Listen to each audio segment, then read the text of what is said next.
أعوذ بالله من الشيطان الرجيم. بسم الله الرحمن الرحيم.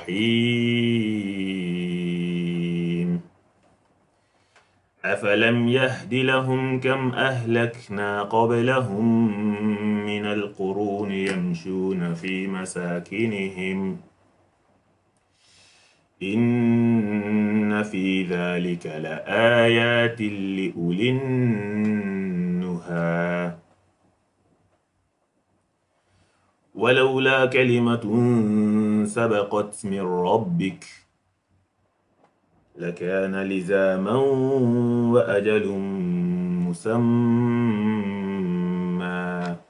فاصبر على ما يقولون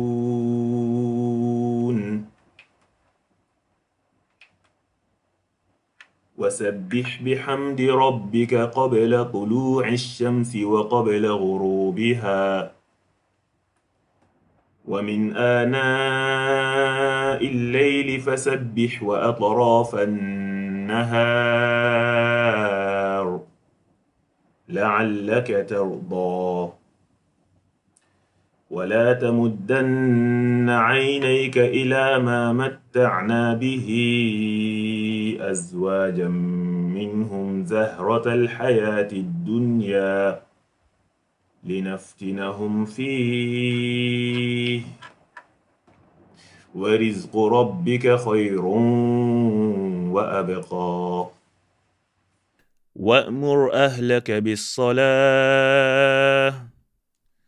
واصطبر عليها لا نسألك رزقا نحن نرزقك والعاقبة للتقوى وقالوا لولا يأتينا بآية من ربه أولم تأتهم بينة ما في الصحف الأولى ولو أنا أهلكناهم بعذاب من قبله لقالوا ربنا لولا أرسلت إلينا رسولا فنتبع آياتك من قبل أن نذل ونخزى قل كل متربص فتربصوا فستعلمون من أصحاب الصراط السوي ومن اهتدى. بسم الله الرحمن الرحيم. الحمد لله رب العالمين. اللهم صل على محمد وعلى أزواجه وذريته كما صليت على آل إبراهيم. اللهم بارك على محمد وعلى أزواجه وذريته كما باركت على إبراهيم إنك حميد مجيد.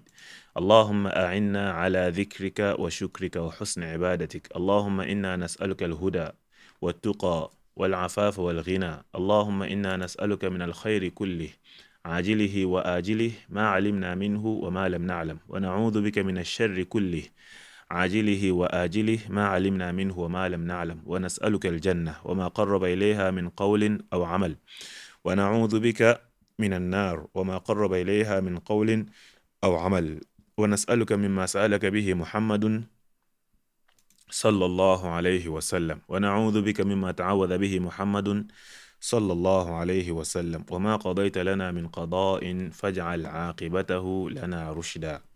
اللهم صل وسلم وبارك على سيدنا محمد وعلى آله وصحبه أجمعين والحمد لله رب العالمين. Once again, Assalamu alaikum wa rahmatullahi wa barakatuhu to everyone in this house this morning, and good morning to you and your loved ones, and welcome to the maiden gathering, to the maiden program organized at a large scale like this by TVQ.Academy, your borderless school of the Qur'an. This maiden program is named simply RYQ. Initially, it was Revise Your Qur'an. In fact, until now, and hopefully forever, it will remain Revise Your Qur'an. But I think it is catchy for it to sound hashtag simply RYQ, simply revise your Quran. When we develop the mindset of simply revising our Quran, then revision of our Quran becomes part of of the process of our breathing rather than daily routine. Our daily routine cannot take place without us breathing fresh air in and out. Let our Quran be the source of our oxygen. Therefore, simply RYQ. Not only that, like you have never before. Insha'Allah ta'ala.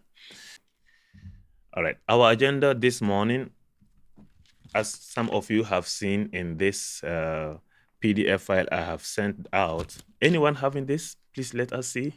Let us share the joy. Anyone having this printed? Anyway, I have mine printed. Okay.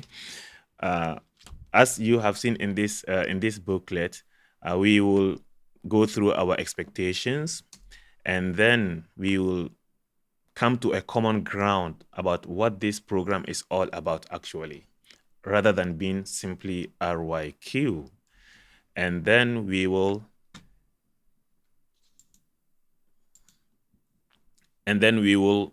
defining how to make a success story pertaining to the Quran. And we will move on to something that I term as first things first. And then we have purpose and objectives to outline each one for himself and for her, for himself or for herself, and their needs accordingly. Simply RYQ like you have never before. And this is the main content of the day. But in order to get this, to grasp this effectively, inshallah, we have to go through the previous points and some points that will come after it, inshallah ta'ala, and some few points to remember, bi'idhnillah. We will have to identify our takeaways, which will be in line with our expectations, which we are going to set together right after this, inshallah ta'ala, and there will be a slot for Q&A. In this booklet, if anyone happens to have printed it out, you may want to refer to page number 19 all the way to the end. You have page number 17 where you can write in your questions and ask when the time comes, or alternatively, as I mentioned, I have sent the link. Please follow the link and submit your question, and we will refer to them. If for any reason I happen to forget, if for any reason I forget to refer to them, please do remind me. We are RYQing together, so don't. I am just one of you. As much as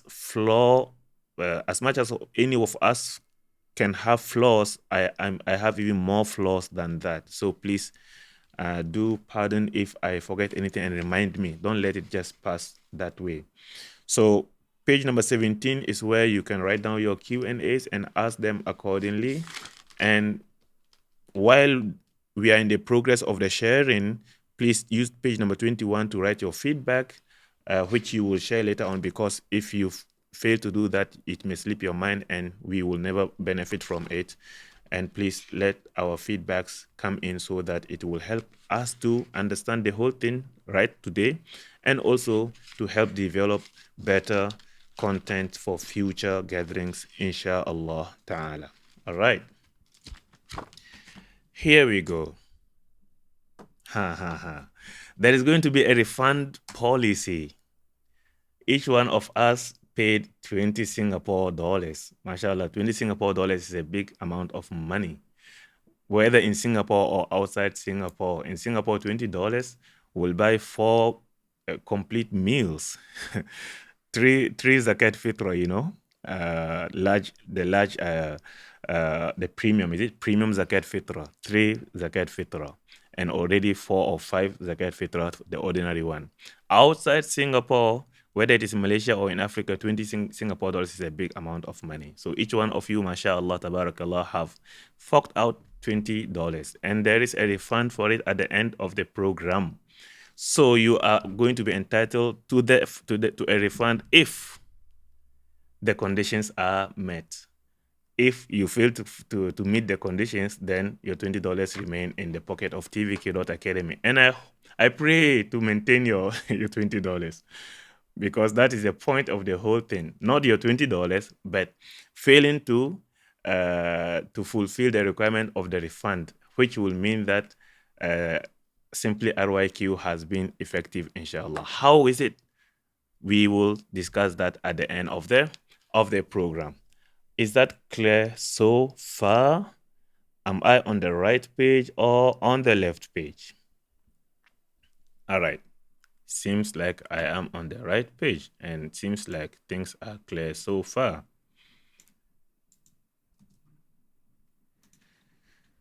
Expectations.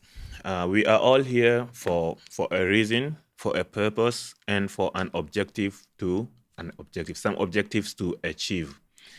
While we followed the templates and the posters which I posted on social media, and which some of you received through your WhatsApp or Facebook, actually, everyone has something that he thinks or she thinks, hopefully through this program, the questions can be answered, and also he or she will be inspired to be able to achieve it accordingly. So using this booklet or any notebook of yours, please write down three things you expect to learn or to take away from this program. All right.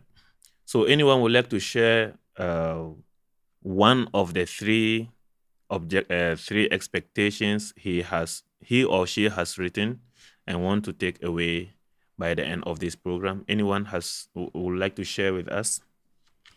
Okay, that is a very good question. All questions are definitely good and relevant. MashaAllah, tabarakallah. So it is like this.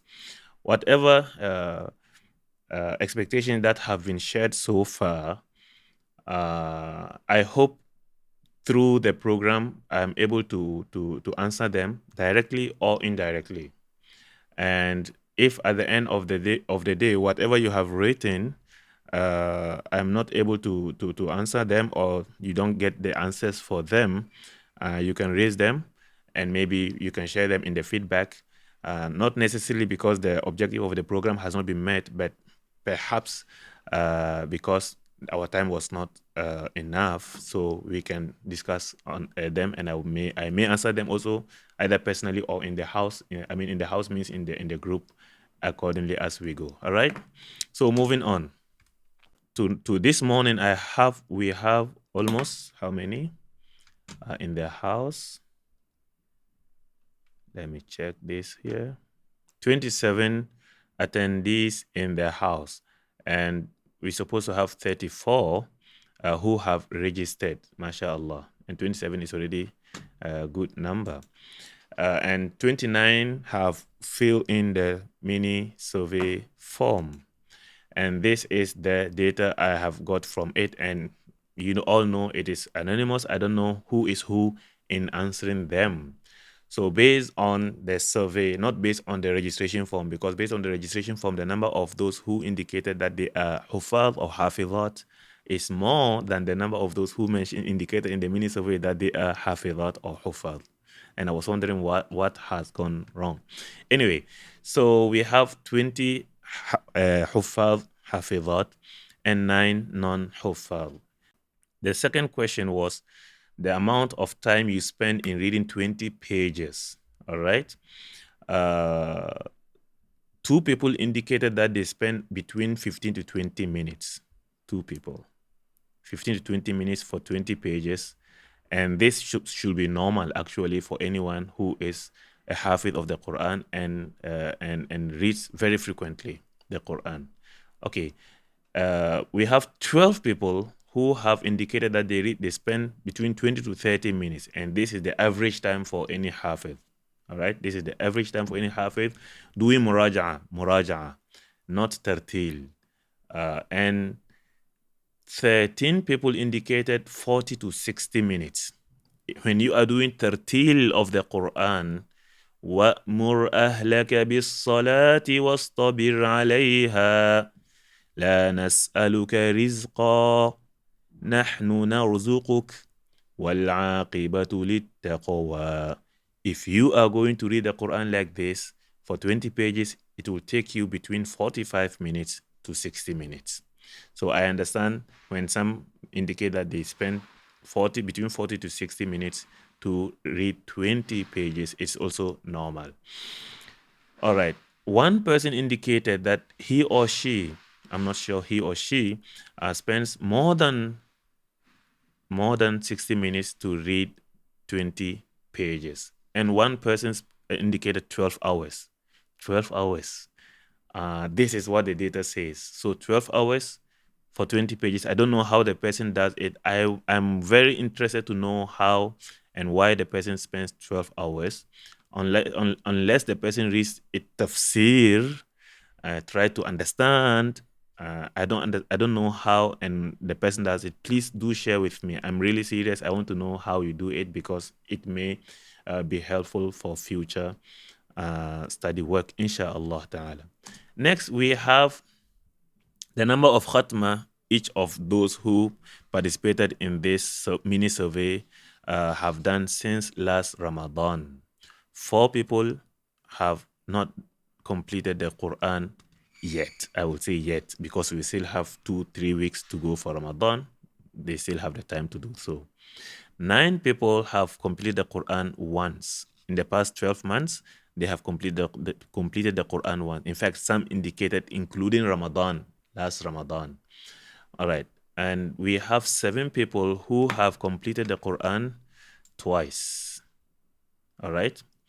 And 4 people having completed the Quran between 3 times or 5 times, they are unsure. And 4 people have completed the Quran 10 times or more. 4 people have completed the Quran 10 times or more, mashallah. And there is that single person who has completed the Quran more than 30 times. I am inspired. I am inspired, honestly. Whoever the person is, of course, even those who have completed the Quran once are also inspiring because we have some who have not completed. Even those who have not completed also, I believe they have read the Quran. Yes. We still have people who don't read the Quran at all, except in their prayers, if they pray. All right. So there is that one person who has completed the Quran more than 30 times. And I believe she has a story which she mentioned in the form. I may share it if I remember, inshallah ta'ala. All right. And next we have, we will come to this later, inshallah. I also asked about procrastination. Before reading the Quran, 12 of us do procrastinate a lot, 12 of us. And 13 mentioned that, yes, sometimes they do procrastinate. And 4, amazingly, do not procrastinate at all. And among these 4 is one who is not a Ḥāfiz or Ḥāfidah. And this is where I'm surprised. Someone who is not a Ḥāfiz or Ḥāfidah and does not procrastinate at all whenever he or she wants to read the Quran, then the person's tendency of memorizing the Quran or readiness to memorize the Quran is super duper high. This random question, sometimes I look forward to read the Quran. I have 100% of positive response. Of course, this is a random question and it happens. Sometimes we really look forward to read the Quran. And this is applicable whether the person is a Ḥāfiz or a non-Ḥāfiz. All right. And this is where it was quite challenging. One's ability to read some certain surahs by heart without looking in the Quran. 21 out of 29 said yes, they can read the Quran by Surah An-Naba by heart. 5 out of 29 said no, and 3 are not sure whether they can or they cannot. I believe they can, only that they're trying to be low profile. All right. Surah Yasin, 14. Now the numbers start to drop. 14 of us are sure that they can read Surah Yasin by heart. 9 cannot read Surah Yasin by heart, and 6 are not sure. For your information, some of those who say no to An-Naba Yasin as well as the other surahs. Some who say no, some of them are actually Ḥuffaz by status. Okay, so Surah to Al-Kahf, the number has also dropped. 12 of us are able to read Surah Al-Kahf by heart. 10 are unable according to the data, and 7 are not sure. So the more the number here of yes drops, the number of unsure raises or rises, and the number of no also rises. Now Surah to Al-Anfal, look at the number. 20 of us, is that correct? Yes. 20 of only 3 said they are able to read Surah Al-Anfal by heart. Only 3 said they are able to read Surah Al-Anfal by heart. 20 are not able to read Surah Al-Anfal by heart. And majority of us in this category are Ḥuffaz or Ḥāfizat, and 6 are unsure. Definitely unsure should be Ḥuffaz, right? Because it is Surah Al-Anfal. And as a matter of fact, Surah Al-Anfal is much easier than Surah Al-Kahf. But if you look at the number here, Surah Al-Kahf has got 12 who can read by heart. Among them are those who are not Ḥāfiظat, all right, or Ḥuffaz. And Surah Al-Anfal, only 3, including Ḥuffaz. While Surah Al-Anfal is much easier than Surah Al-Kahf. So what is wrong and how to solve this is what we are going to do today, inshallah ta'ala. When I was preparing this and promoting it, a friend of a participant who has just joined the house, the friend asked her to ask whether there is a certain model that is going to be shared for the RYQ and whatnot. I sat back and thought about it. Certain model. My answer was yes. There's going to be a model that will be shared during the program. Because at the end of the day, model is subjective. Maybe the person means a model that's already established conventionally outside there. But to me, when I said model, is something that I believe it works, that I'm going to share, and whether it is recognized or not, it is a model. So the answer was yes. Still, I didn't see the person in the program. Anyway, so we need to understand what this program is about before we move on. Okay, it is not about how to memorize the Quran from scratch. Don't be held back, those who ask how to memorize the Quran. It is not about how to memorize the Quran from scratch. It is rather about how to revise the Quran. But whatever we are going to share will be helpful to anyone who is aspired to memorize the Quran, inshallah. All right, so please stay tuned.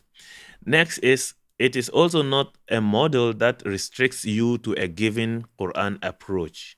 Okay, although it is a model that we are going to share, but it does not make you, it is not rigid, that is going to make you must do it this way, this time, or else it's not going to work. No, it is not magic that way. It is a model that aims to inspire you, to be dynamic with your Quran, whereby you can revise your Quran at any point of time. But then again, there are some times that we need to be restricted, which we will share accordingly. All right. So it is rather a sharing that inspires you to come out with a workable plan and routine that will make you simply RYQ, simply revise your Quran. All right. Okay. It is not about what others have said or written. So had the person who asked the earlier question proceeded to ask further, so which model is that? I will have not been able to explain, because I cannot give him or her any reference to the model. All right. So it is not about what others have said or written or shared. If anything that is shared here happens to match what is written or said elsewhere, then it is a mere coincidence. Okay? And that doesn't mean that I'm coming out with something new, or I'm inventing something new. Maybe some of you, mashallah, have been practicing this without paying attention to it. It's just that I have been observing my attitude for the past 1 year or so towards the Quran, and then came out with this. But prior to that, I have been thinking of coming out with uh, with with methodology in revising the Quran effectively. Not methodology in revising the Quran, but methodology in effective revision of the Quran, inshallah. And I hope this works, bi'idhnillah. All right. All right. Making a success story. Okay, before I mentioned about this, the companions part, radiallahu anhum, the companions of the Prophet. When I published my first book, How to Memorize the Quran in 10 years, regardless of age and profession, that was 10 years ago, 2011. One of the emails I received was asking, is there any success story from what I shared in the book? Meaning, is there anyone who has successfully memorized the Quran based on the tips I shared in the book? So the person was looking for a success story for him or her to believe that what is in the book works. But I try to be nice to the person by not asking him or her how much did he or she apply what is in the book. If the book asks us to read the Quran every day, has the person been reading the Quran every day? If the book asks us to repeat whatever we have memorized, after we have memorized it, to repeat it for 40 times, minimum of 40 times and more, has the person been doing that? So if this is difficult, what else can make it easy? Unless we are looking for magic. And success doesn't come with magic, unless we want to do it the haram way. All right. So, success story. Many of the companions of the Prophet radiallahu anhum, sallallahu alaihi wasallam, radiallahu anhum, many of the companions finish or revise the Quran in 3 nights. 3 nights means 3 days, 72 hours. They will read the entire Quran in 72 hours. Many. And not all the companions. All right?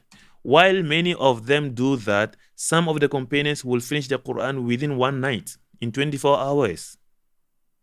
Although the Prophet ﷺ discouraged this method, the method of revising the entire Quran in less than three days. Okay? So Sayyidina Uthman ibn Affan radiallahu anhu is one example of those companions of the Prophet ﷺ who used to complete the Quran in 1 night. Ya Allah. This man in the picture below, on the right, on the left side of the screen, is a good friend of mine. He memorized the Quran he memorized the Quran in 9 months. And he is a Ḥāfiz, and his memorization is still there, and he finished in 1993. 1993. That was in 1993. Of course, he was a young boy. Okay. Before I put his picture, I put his Facebook profile picture, and then just to make sure that I am sharing the truth, I contacted him to verify that information. I knew the information, but I just wanted to verify the information. So I told him the story. This is what I'm going to do, and this is what I'm going to share. Can you double confirm with me that you, my good friend, you memorized the Quran in 9 months, 9 months? And then he reaffirmed that yes, he memorized the Quran in 9 months. And that's when he mentioned that he did so in 1993. Okay. And I asked him to use his Facebook profile picture or to give me any picture he would want me to share. And then he sent me this picture. So this picture is different from what he has on his Facebook profile. All right. Who doesn't know this Sheikh? This is Sheikh Al-Masarawi, the well-known Egyptian Sheikh Umum al-Maqari al-Masriya. I'm not going to tell you how he memorized the Quran because I don't know how he memorized the Quran. But what I'm going to share with you that this Sheikh has been reading the Quran by heart. In other words, he has not been opening the Quran for the past 50 years. 50 years or more, he has never been opening the Quran for revision for 50 years. Although he will do khatma 3 times every month. In other words, once in every 10 days, he will do khatma, all by heart. If he happened to open the Quran, it is because sometimes he and people like him are invited to attend, to become judges for musabaqa. That's where and when he will open the Quran. All these are success stories. Why am I sharing them with you? And why do I want you to know or to remember or to be reminded about them? They are success stories that I don't want you to replicate. Ha ha ha. What do you mean? Yes, I don't want you to memorize the Quran in 9 years. 9 months. 9 months. 9 years is fine. I don't want you to memorize the Quran in 9 months. If coincidentally you are able to do that, Mubarak. But if you target to memorize the Quran in 9 months, the possibility of you failing is super duper high.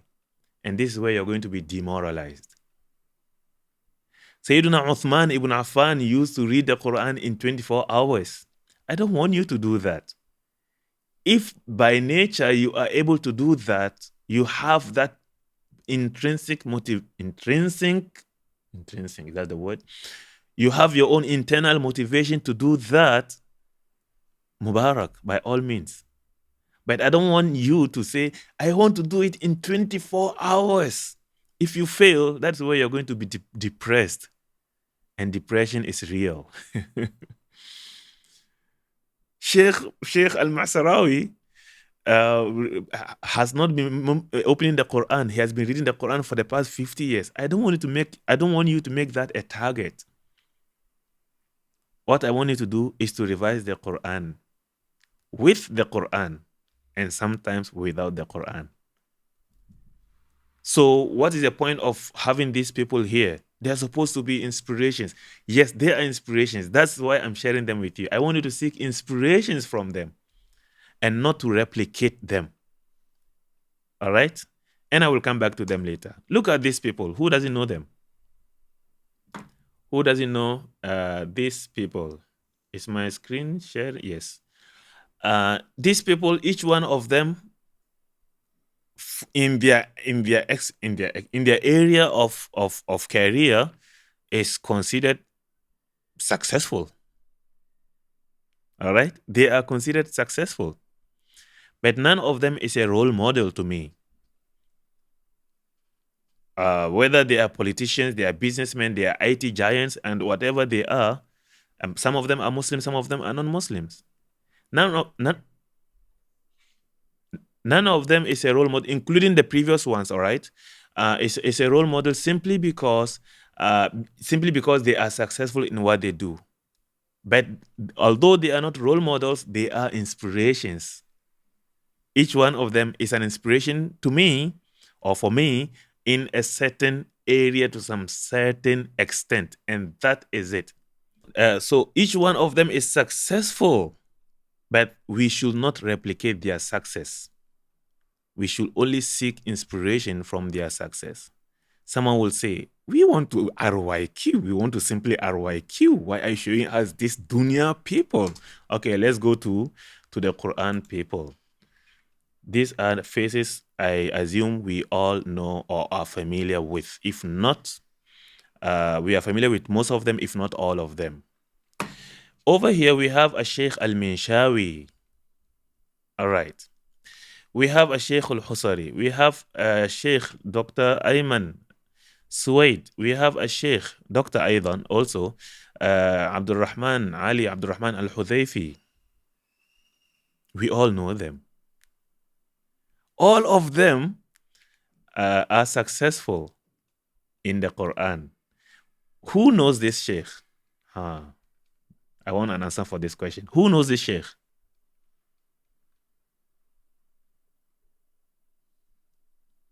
Five seconds means there's no one who knows him. Okay, so no one knows this Sheikh. Okay. If you know Sheikh Mahir Al-Mu'ayqili, if you know Sheikh Mahir Al-Mu'ayqili, show me your hand, your virtual hand. Yes, I can see hands been raised already. So we all know Sheikh Mahir Al-Mu'ayqili, but we don't know this Sheikh.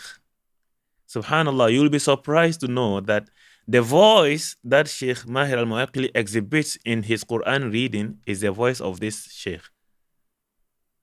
This is Sheikh Muhammad Abdul Karim. He's from Sudan. He is the teacher of Sheikh Mahir Al-Mu'ayqili. So if you Google him up after this, not now, after this, you will find that this is Sheikh Muhammad Abdul Karim.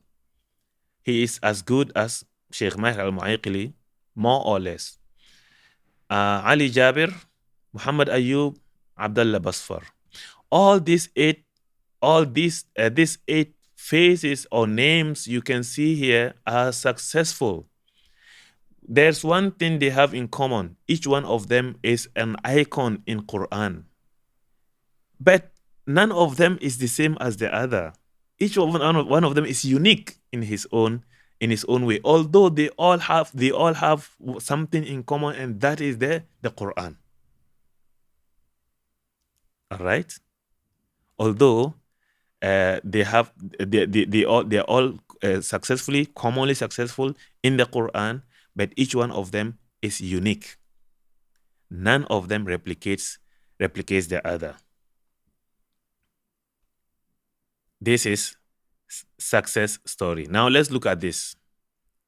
Al-Imam Abu Hanifa, Al-Imam Malik, Al-Imam Shafi'i, Al-Imam Ahmad ibn Hanbal, Al-Imam Al-Bukhari, Al-Imam Al-Jazari, Al-Imam Al-Dhahabi, and Al-Imam Shaykh al-Islam ibn Taymiyyah, rahimahumullahu ta'ala. Maybe some of us know, maybe some of us do not know. And I'm sure most of us know that Imam Malik used to be a student to Al-Imam Abu Hanifa. Al-Imam Shafi'i was a student to Al-Imam Malik. Al-Imam Ahmad has learned from Al-Imam Shafi'i. But subhanallah, none of them is the same as the other. Each one of them is unique. And all of them are fuqaha. All of them are fuqaha.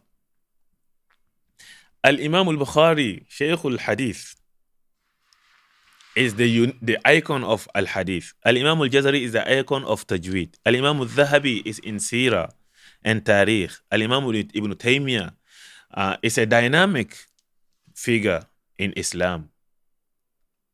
But none of these figures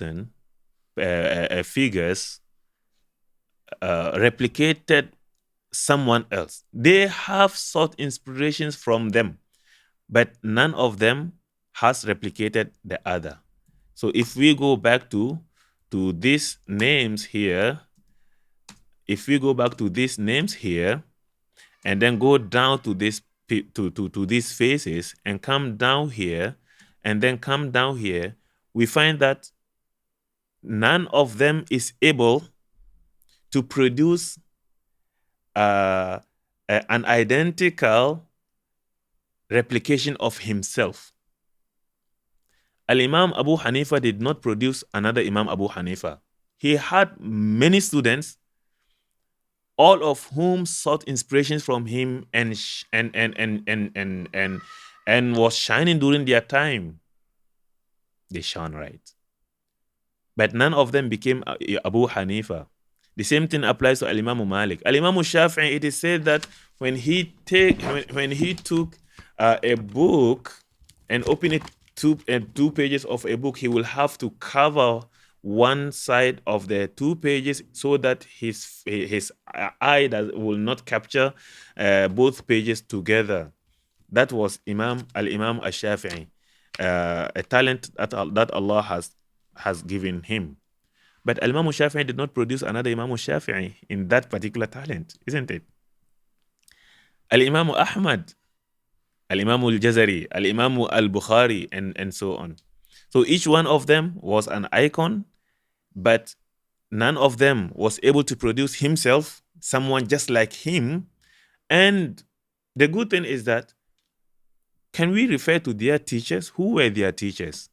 You see that all these names, more or less, they have shown beyond their own teachers. Some of them, their teachers were their parents, their mothers sometimes.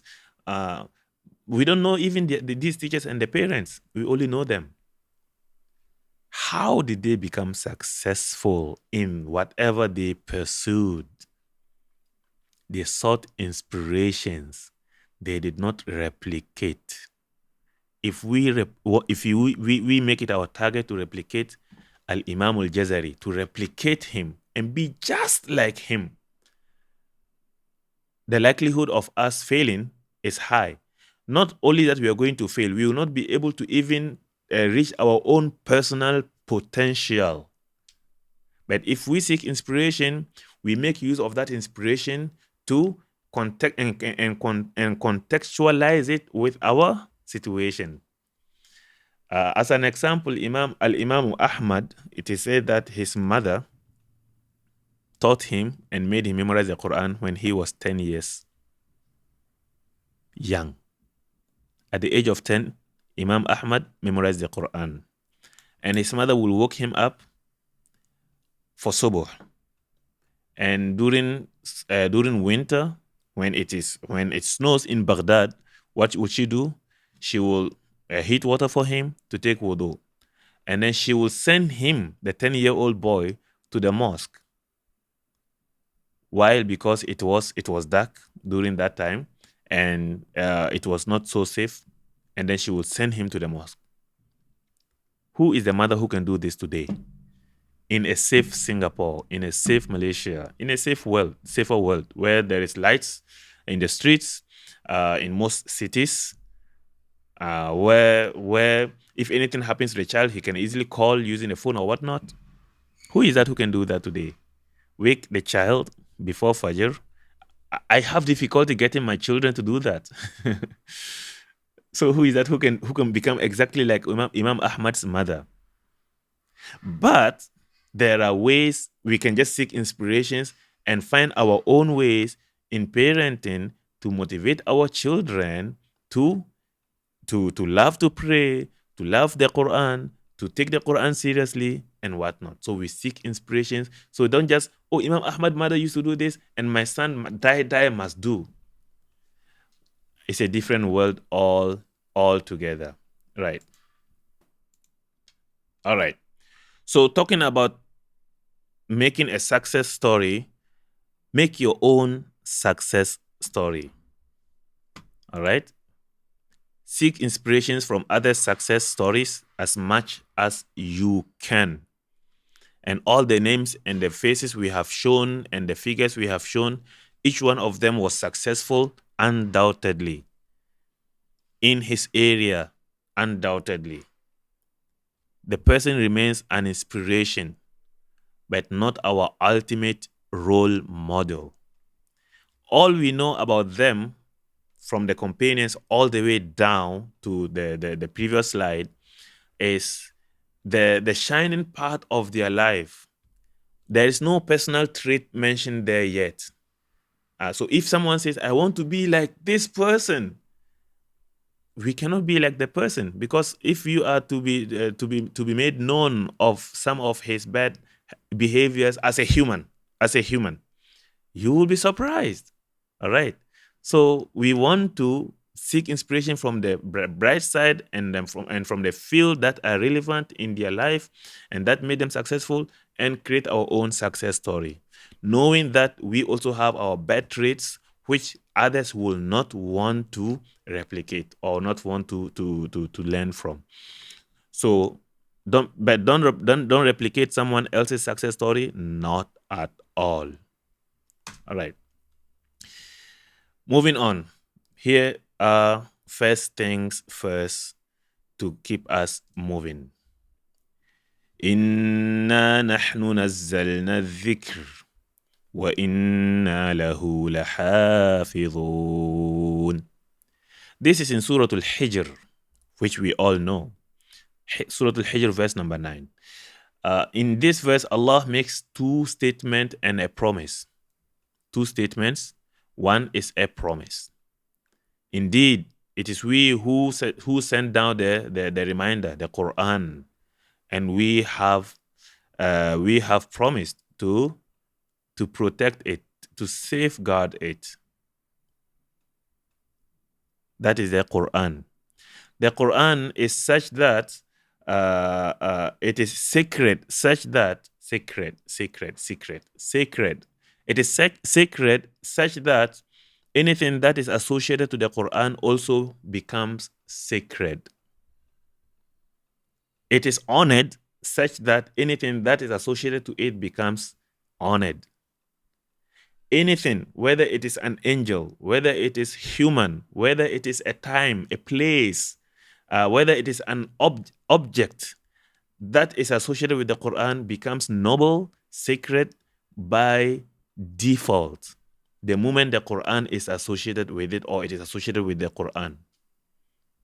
Sayyiduna Jibreel, there are how many? Millions of angels. How many of them do we know? But we know Jibreel. Not only because he was Aminul Wahi to all the prophets, but because he brought the Quran down to the Prophet Muhammad sallallahu alaihi wasallam.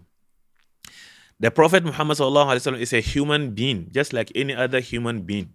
But the moment the Quran was sent down to him, he became Sayyidul Mursaleen. Not only Sayyidul Bashar, Sayyidul Mursaleen. That is the Quran. The Quran was sent down between Makkah and Medina, and Makkah and Medina became Biladul Haramain. The Quran was sent down in Ramadan, and with that Ramadan became Shahr Ramadan alladhi unzila fihi al-Quran. We have to fast in the month of Ramadan. The Quran was sent down in Laylatul Qadr, and Laylatul Qadr became Khayrun min Alfi Shahr.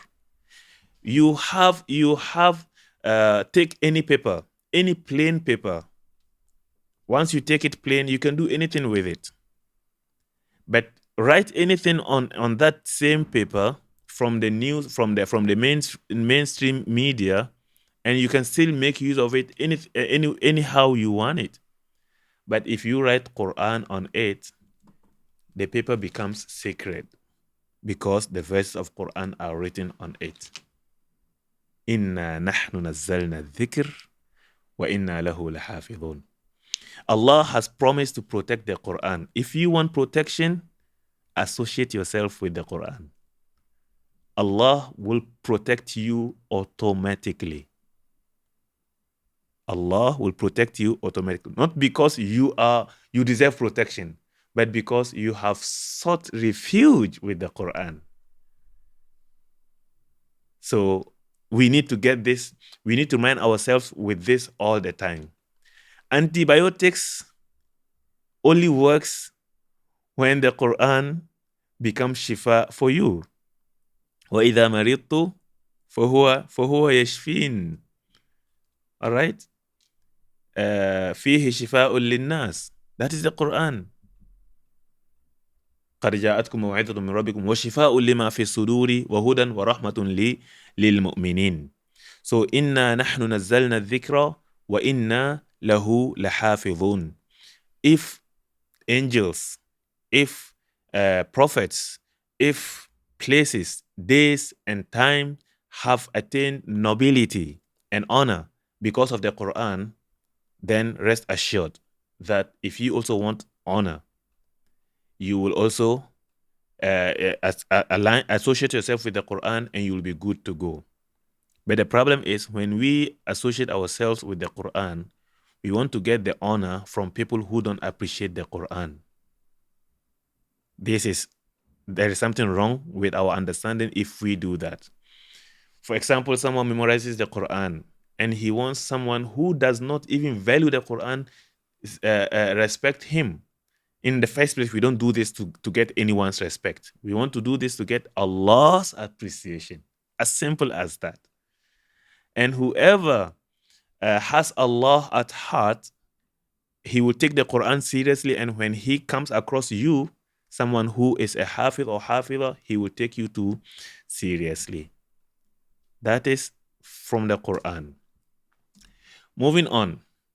Allah says, إِنَّ الَّذِينَ يَتْلُونَ كِتَابَ اللَّهِ, those who recite the Quran continuously.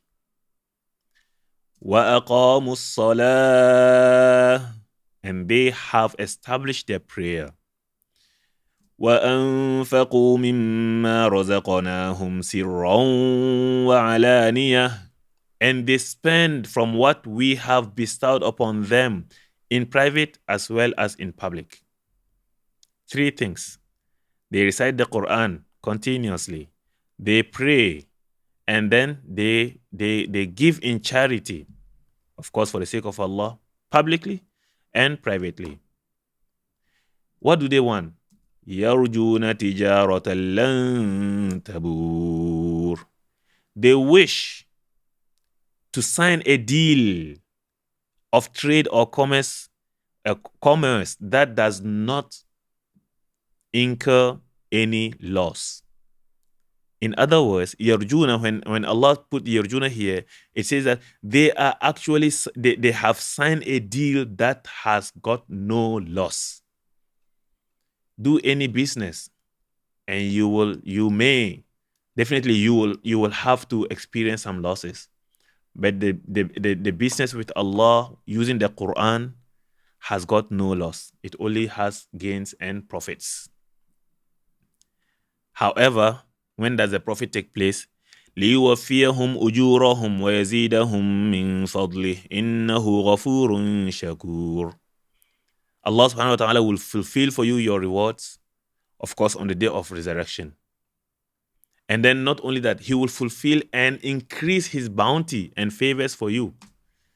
Now, وَالَّذِي أَوْحَيْنَا إِلَيْكَ مِنَ الْكِتَابِ هُوَ الْحَقُّ مُصَدِّقًا لِمَا بَيْنَ يَدَيْهِ إِنَّ اللَّهَ بِعِبَادِهِ لَخَبِيرٌ بَصِيرٌ. Allah tells the Prophet ﷺ that this book, which we have revealed to you, is the truth. Ya Allah. The Quran, Allah tells us that the Quran is the truth. My dear Muslim brother and sister, the Quran which you have memorized, or which you are memorizing, or which you are inspired to memorize, is the truth. It's the truth. Show me any other truth book or truthful book out there other than the Quran and the authentic sunnah of the Prophet sallallahu alaihi wasallam. So, if you go to the bookshop, the Quran is not among bestsellers or best-selling. The Quran is not among them. And take any best-selling book written by anyone, Muslims or non-Muslims, you'll find that a significant amount of them are misleading, misguidance, and perpetual lies. Yes. But the Quran, Allah says, وَالَّذِي أَوْحَيْنَا إِلَيْكَ مِنَ الْكِتَابِ هُوَ الْحَقُّ. The Quran is the truth. Whether people agree, they don't agree, it is Allah who is speaking, not anyone else.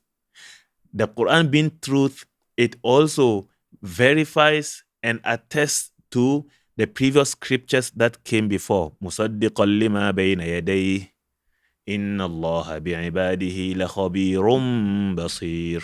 Now comes the good news for you, those who want to simply RYQ. ثم أورثنا الكتاب الذين اصطفينا من عبادنا. Allah says Allah himself is the one who inherited the Quran in the hearts of some people he has chosen from among his servants. So, for your heart to bond with the Quran, it is not a choice that you and I make. It is something that Allah has handpicked us to it. Even though during our childhood we were forced to go to tahfiz, but yes, that is the physical sabab reason that Allah used. But it is He subhanahu wa ta'ala who chose us and put us in the category of the Quran. So the one who is asking, I want to get inspiration. I want to be among the Ahlul Quran. It was a very powerful expectation of yours, mashallah. Because Allah subhanahu wa ta'ala is the one who chose you, all of us, and align us with the Quran. At this point of time, as we are speaking and talking about the Quran, others are having the same, more or less. Others are having meeting and talking about evil. May Allah safeguard us from evil. فَمِنْهُمْ ظَالِمٌ الَّذِينَ اصْطَفَيْنَا مِنْ عِبَادِنَا. However, فَمِنْهُمْ ظَالِمٌ لِنَفْسِهِ. Some who possess the Quran encounter wrongdoings. وَمِنْهُمْ مُقْتَصِدٌ. Some of them are moderate. وَمِنْهُمْ سَابِقٌ بِالْخَيْرَاتِ بِإِذْنِ اللَّهِ. And Allah inspires some of them to be very high achieving in attaining righteousness. ذَلِكَ هُوَ الْفَضْلُ الْكَبِيرُ. And this is the greatest favor. This, when Allah chooses you and make you Ahlul Quran, is the biggest favor. Now, what is your reward? Jannatu Aden. Allah. The paradise of Aden. Yadkhulunaha. They are all going to be admitted into it. They are all going to enter it. Yuhallawna fiha min asawira min dhahabin wa lu'lu'a. Your dress, your clothing will be made from what? From dhahab wa lu'lu'. And pearls, from gold and pearls. Now, when we say it is going to be made from gold and pearls, in this dunya, if someone's cloth is made from pure gold and pearls, how will it look? Very ugly. But in the akhirah, no matter how we imagine it, it is going to be better than that. وَلِبَاسُهُمْ فِيهَا حَرِيرٌ. And their clothing will be from silk. وَقَالُوا الْحَمْدُ لِلَّهِ. And they will say, thank you, Allah. الَّذِي أَذْهَبَ عَنَّا الْحَزَنَ. Ya Allah, who has taken away worry from us. Today, if you are memorizing the Quran and you are a youngster in a tahfiz school, or even if you are in any school and you still spend some time to memorize the Quran, people will ask you, so what is your future? What are you going to do in the future? This is the greatest insult a Ḥāfiz Quran will ever come across in his life. But it is a reality. And this is what will break your heart the most. When someone who will ask you this question will go and seek for people to come and engage his children for free, and he will also go and outsource teachers to come and teach the same children mathematics and science, and he will pay them above market rate. And they want to go to Jannah. Sometimes it's like a joke. And then he will ask you, what is your future? What are you going to do in the future? I'm going to teach your children Quran for free. Subhanallah.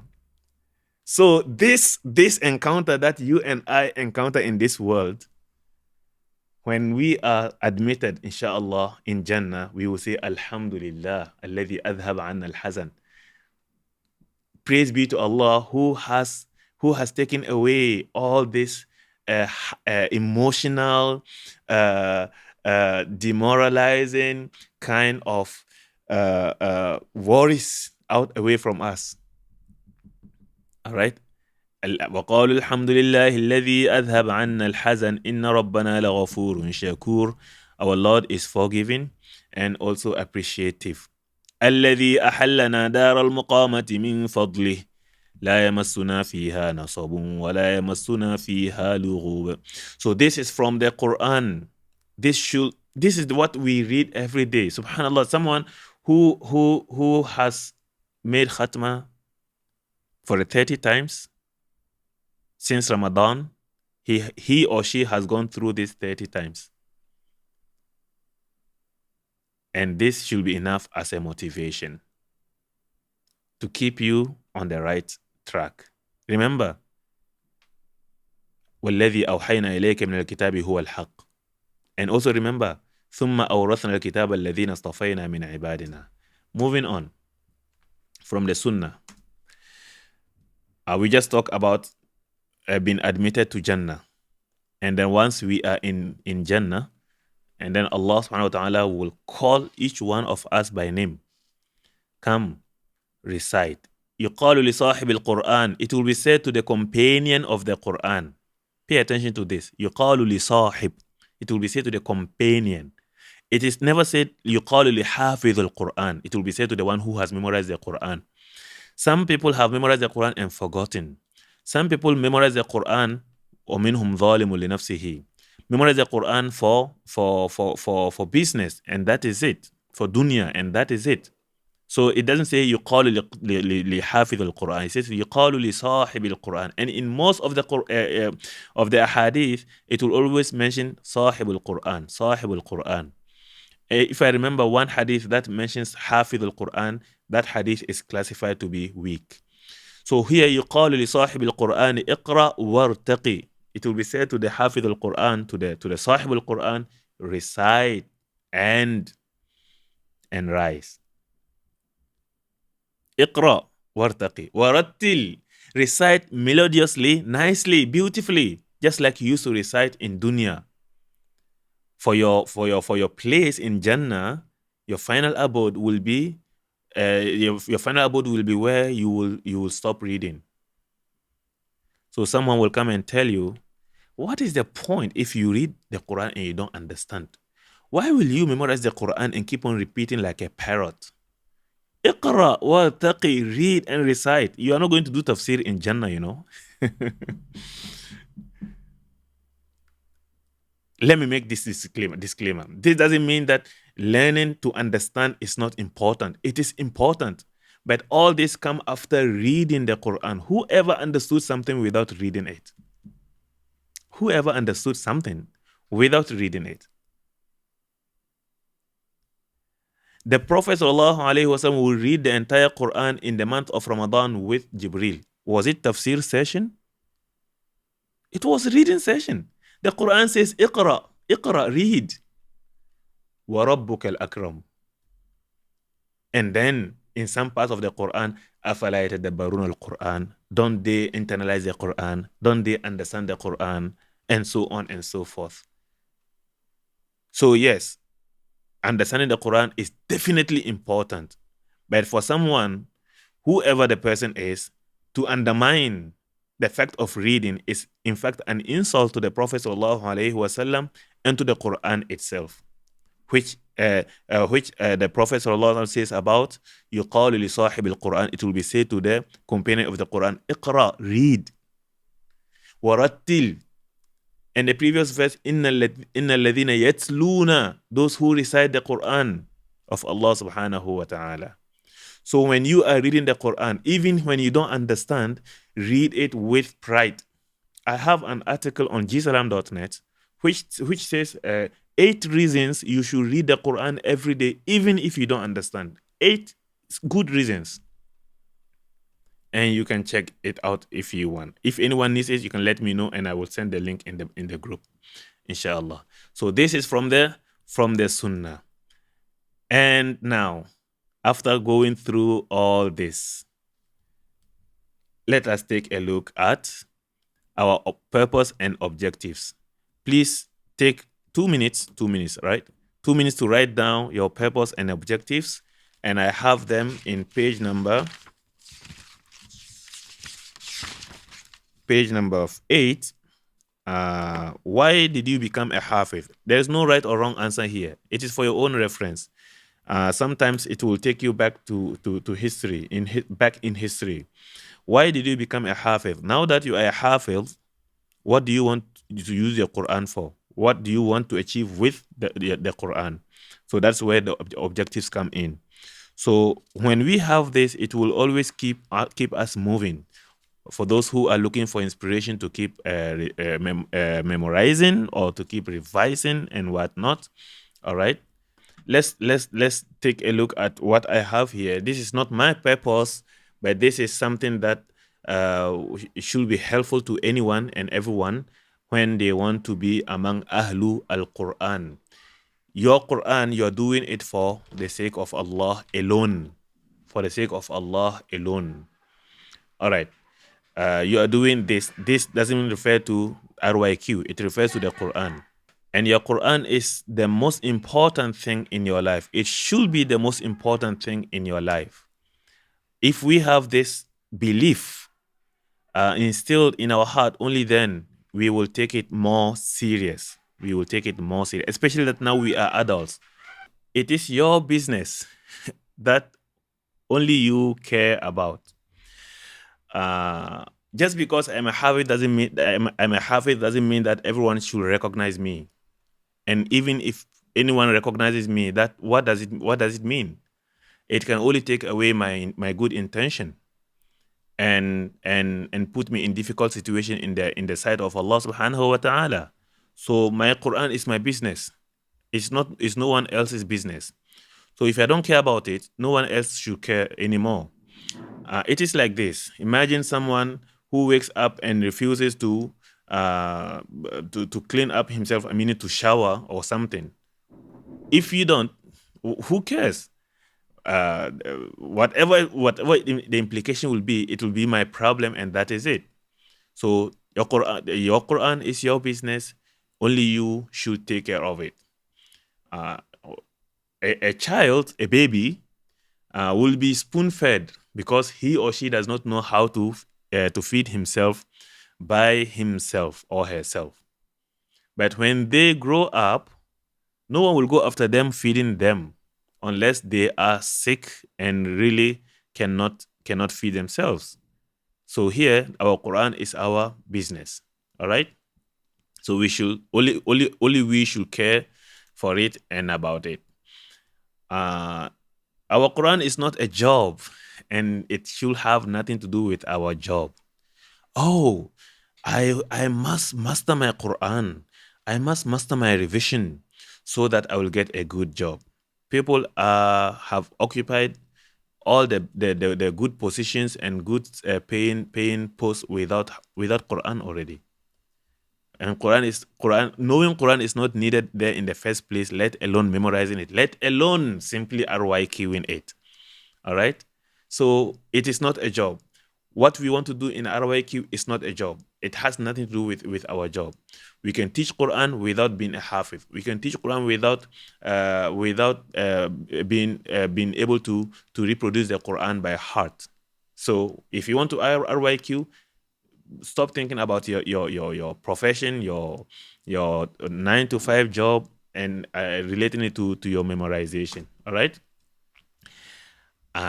Don't expect recognition from anyone for doing it. And you are not in a competition. When we were in school, we attended competitions here and there. Those competitions motivated us and pushed us to excel, to muraja, like you can say whatever you want to say next.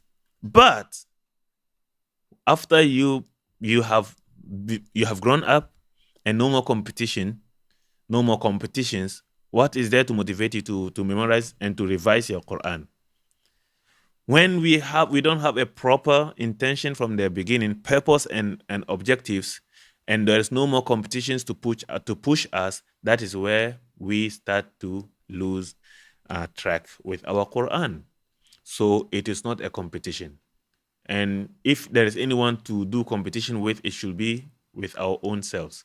Me, Baba Salam, I will only compete with myself in the Quran and not with anyone else. Remember, we talk about the making a success story. Don't replicate anyone. Do not be a carbon copy of anyone else. Seek inspirations and move on. All right. So these are purpose and objectives. These are few things to help us to look into our thing. Now, the average time, we are now on page number 9. The average time I spend when I sit down to read the Quran is, all of us have fill up the form, the minutes away form, right? So now you can remember how much time you spend in reading 20 pages. That particular time is what I would suggest that you write here. The average time I spend when I sit down to read the Quran is this amount of time. So the lowest we have is what? Is 25 minutes. And the highest we have is 12 hours. 12 hours. All right. And now I'm setting 30 minutes. So regardless of what number you put up there, I'm setting 30 minutes aside at any time of your choice for my Simply RYQ. And then this time is important because you must say it yourself. This time is important because why do you think this time, why do you choose this particular time for your RYQ?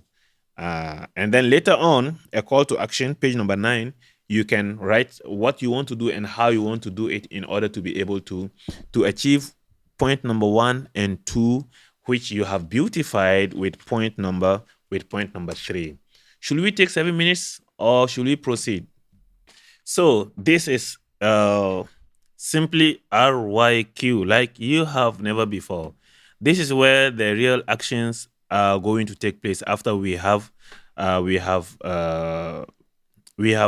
hope we have reflected a bit on the hard part, our intention, how much share does Allah subhanahu wa ta'ala have in our heart when it comes to our Quran, and what do we want to do with our Quran after we have most likely been forced to memorize it, not necessarily by choice as kids, sometimes we found ourselves in Ḥāfiz, and then I just have to do it. That's just the society. That's just the norm.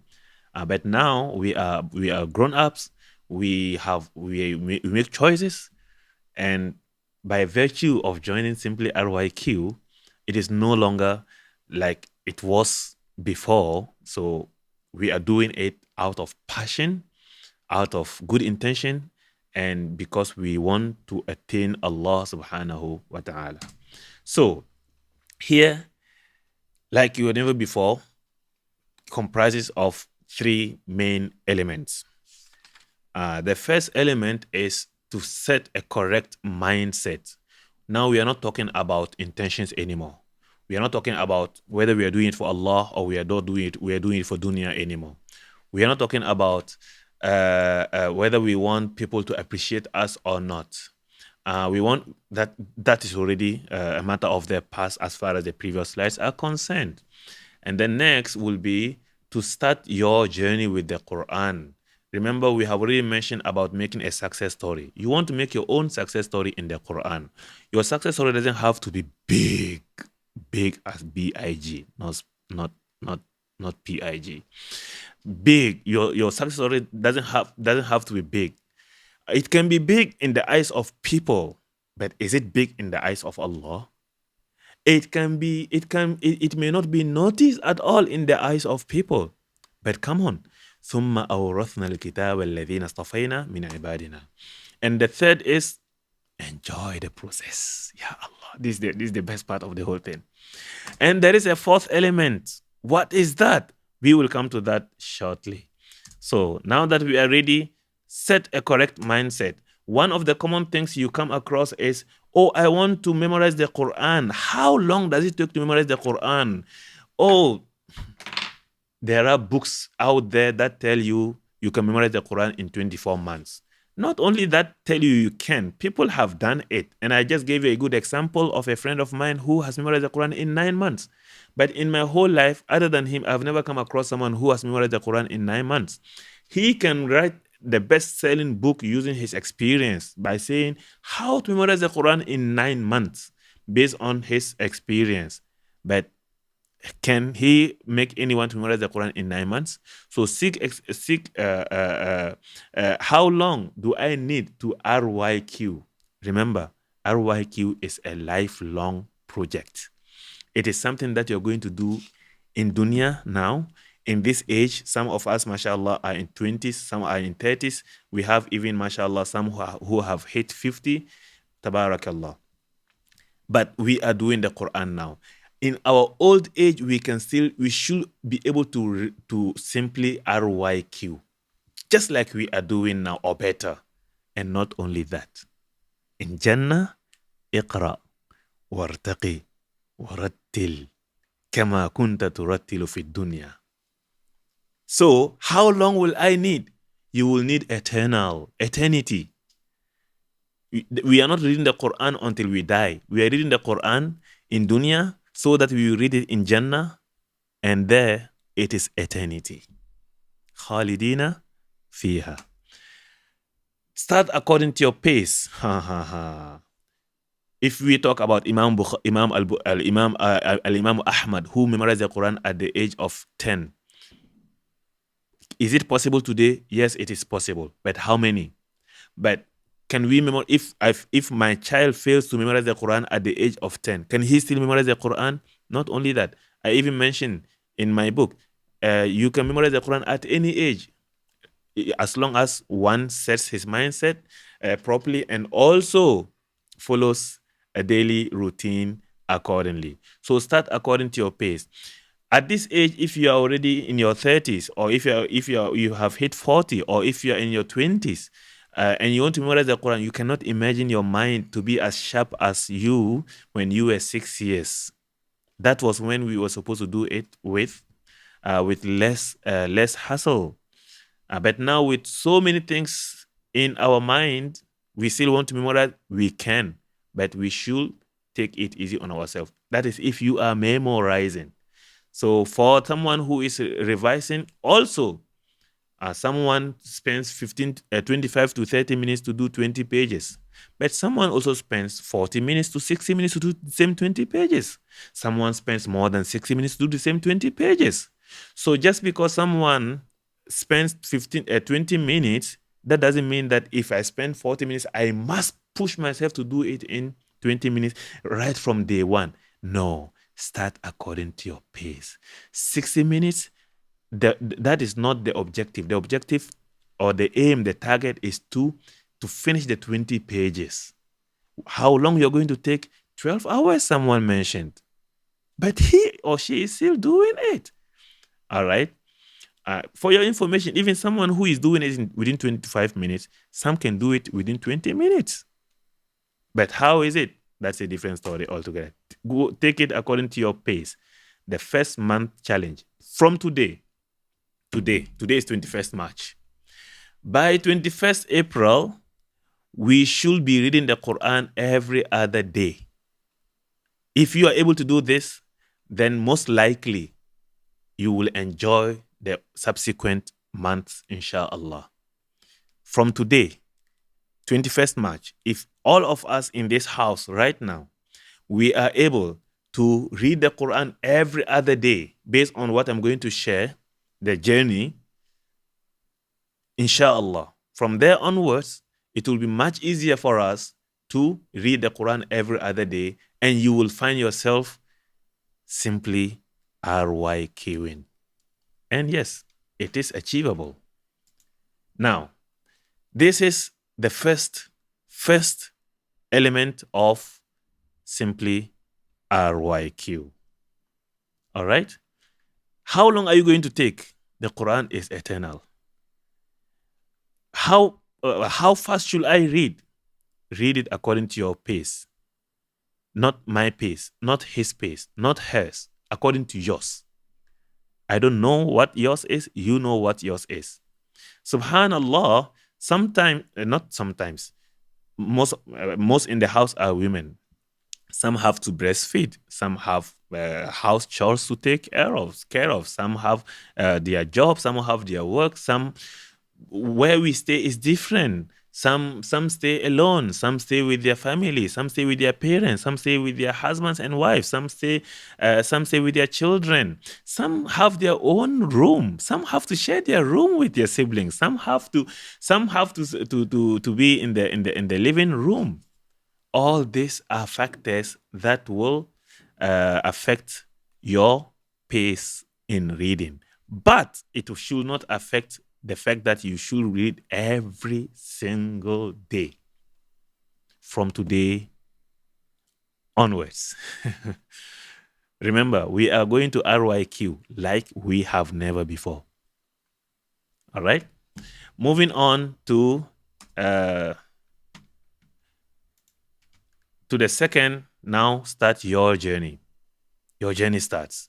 There are two main things that are required in your journey if you really want to RYQ every single day. The first is to take 30 minutes a day. Remember in page number 9, we said, now I'm setting 30 minutes to RYQ, right? Do you remember that? Do you remember that, Adiba? Yes, she says. So we are going to set aside 30 minutes. And these 30 minutes should be achieved before you go to sleep. It is not exactly before you go to sleep. It doesn't mean that, you must do this 30 minutes before you go to sleep. No, you have ample time, anytime from noon until you go to sleep. Never do this after sleep, because there is another assignment there. All right? So this 30 minutes only, nothing more, nothing less. Later on, you will want to add more.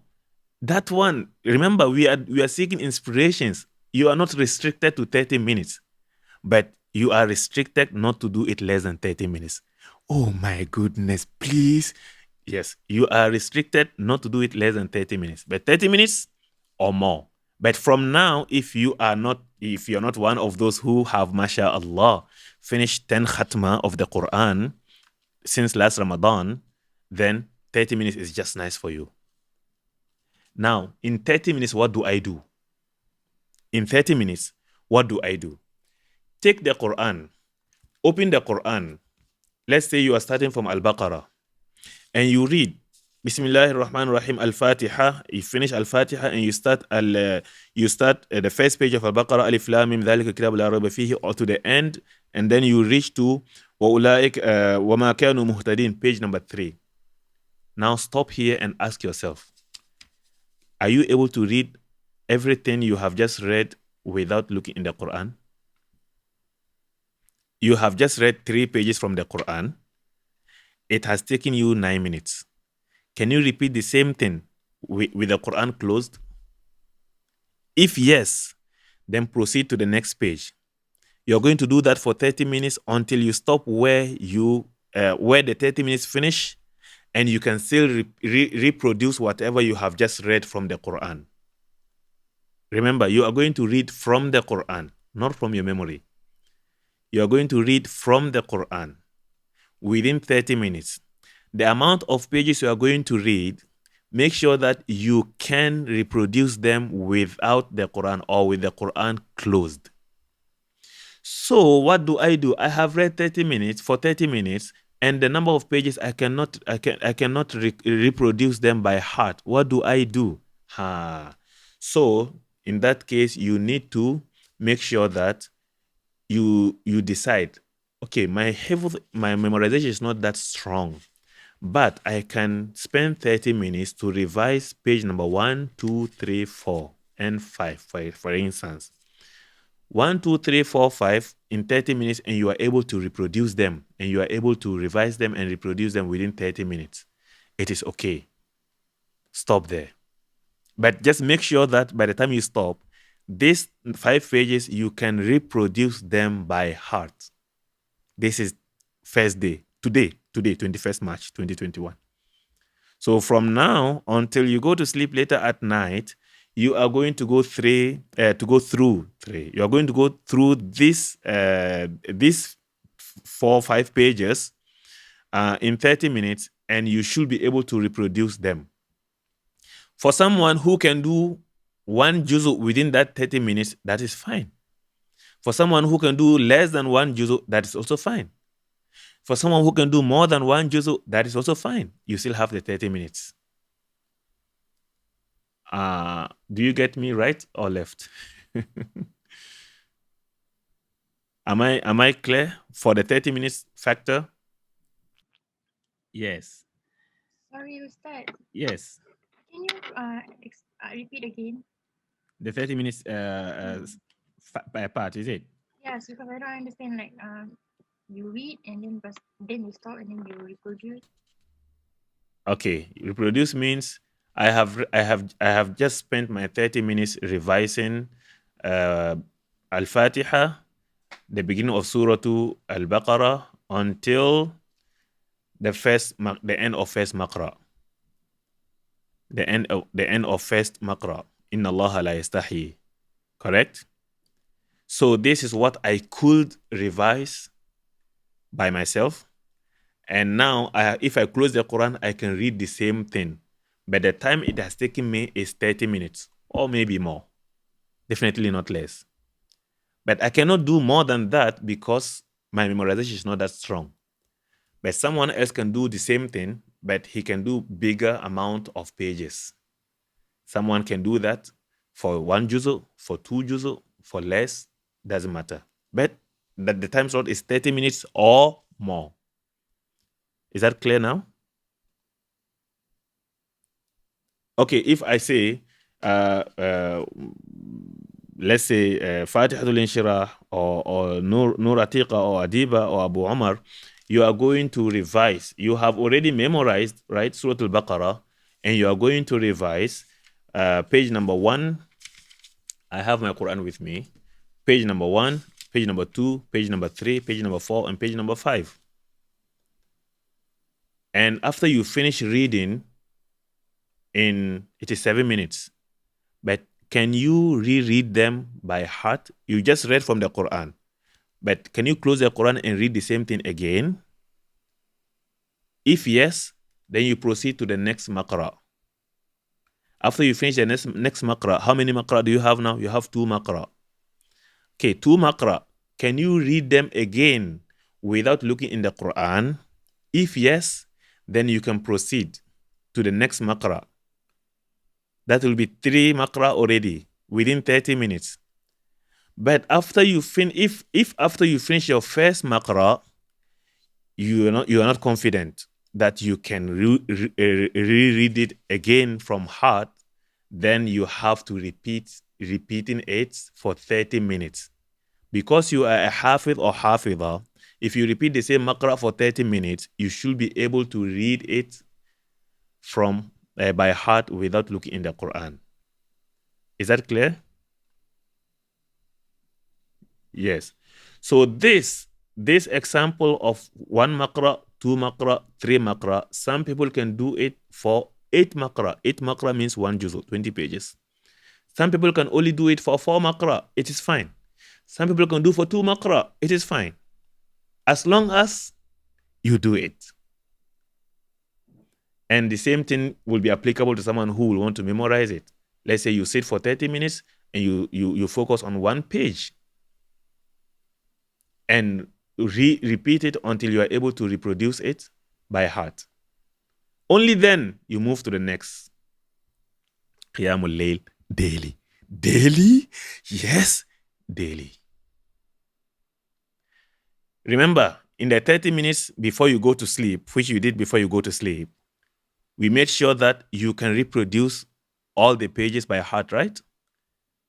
So make sure that when you do 1 Maqra, you don't move on to the next Maqra until you are sure that you can read that same Maqra you have just finished by heart. Because this is what you are going to read in your Qiyamul Layl. So the same Maqra, you are reading it twice. One before you go to sleep, anytime, 2 hours before you go to sleep, doesn't matter, as long as it is before you sleep. And then the second is when you wake up for Qiyam and read it in your prayer. And these two attempts are two different khatma, you know. The first attempt, which you read from your Quran, is a different khatma, and the second attempt, which you read in your prayer, is what? Is your second khatma. Do you get me right, everyone? Inshallah. Okay, now enjoy the process. How do we enjoy the process? We mentioned about read from the Quran. Use a printed Quran. Don't use your smartphones and your toys. Use a printed Quran. It can be small, it can be medium, it can be big. Use a printed Quran. This is necessary. This is not about success that you want to replicate. This is a process that you have to follow. So this way restriction comes in. And then focus during the 30 minutes. You have only 30 minutes. If you really want to memorize or revise properly, you got to focus. In order to focus, read from your Quran, not from your memory, because you want to revise and you want to make sure that it sticks. Remember, in the making success story part, we mentioned about Sheikh Al-Masarawi, who has never opened the Quran for the past 50 years or so. We don't want to be like him because at least we don't know the process in which he memorized the Quran. Later on, if I forget to tell you, you can ask me, remind me to mention what are the benefits of doing this first process in reading from the Quran directly rather than from my memory. This is before you go to sleep, right? But only in your Qiyam, then you read from your memory. Now, enjoy the process and please keep your toys away. Because you are reading from your Quran, keep your toy away. Keep your phone away. Don't put your phone next to you when you are reading. Don't put it next to you. Put it in your mom's room, in your dad's room, in your kid's room, wherever you want to put. Don't even say, oh, I'm going to switch it off and put it in front of me. You will definitely switch it on again. And it's not yet even 15 minutes. Subhanallah, I will leave my phone somewhere very far and then go and sit down and do mine. And this is what has saved me. And Shaitan, la'anahullah, this wicked guy, it is only when you sit down to read from the Quran, that is where notification will start coming in. That's where notification will start coming in. And if you really stop, you will go and take your phone and find that it is only notification from WhatsApp groups which are not even important whatsoever. And the moment you open, that is it. And it's already 1 hour and your 30 minutes is gone. Please keep your toys away. These are things that I can only talk. I cannot do it for you. If you don't do it for yourself, no one will do it for you. Remember, it is your business. All right? At this age, your moms, for those of us who are still younger, your mom will not do it for you. Your mom will not go after you. Hey, stop, put your phone outside. That is when you were primary 6. Now, don't respond to calls. While you put your phone away, if you don't put your phone on airplane mode and then calls come in, don't respond. The world will not come to the end because you didn't respond to a call. All right? And then don't pay attention to any notification from your phone. In order to avoid number 1, number 2, and number 3, just put your phone in airplane mode, and then you are good to go. Remember, it's only 30 minutes. The world will not collapse because of you focusing reading the Quran. And subhanallah, most of the notifications that will come, take my word for it, most of the notifications are not relevant or they don't have any much importance. This is the process. Now, while enjoying the process, remember, read from a printed Quran. It must be done by the time one goes to sleep, before you go to sleep. So anytime from now until night time you go to sleep, you must have done your 30 minutes. And make sure you can reproduce it before your 30 minutes is finished. So it's not about the number of pages. It's about the quality. 1 maqra is fine. It's still better than none. 2 maqra is still better than none. All right? And you are good to go. Focus is only 30 minutes. Keep your toys away and don't attend to notification. Qiyam, the Qiyamul Layl part. In the Qiyamul Layl, don't use your Quran. Read from your memory. And so don't say, oh, I want to do my Qiyam from different surah and then my reading from the Quran from different surah. Repeat the same thing. They are two different khatma, but repeat the same thing. Remember, you want to RYQ and like never before. All right? And do it in Qiyamul Layl or before noon. What does it mean of before noon? Sometimes we miss our Qiyamul Layl, if not most of the time. If you miss your Qiyamul Layl, you can still do your reading, do this in either duha prayers. Most importantly, do it by heart. Do it by heart. Focus, it is Qiyamul Layl. If you are in Qiyamul Layl, don't be reading and thinking about what are the updates in my Facebook news feed. Those who are updating in their Facebook news feed, they don't care about your Qiyamul Layl. And your Qiyamul Layl is your business.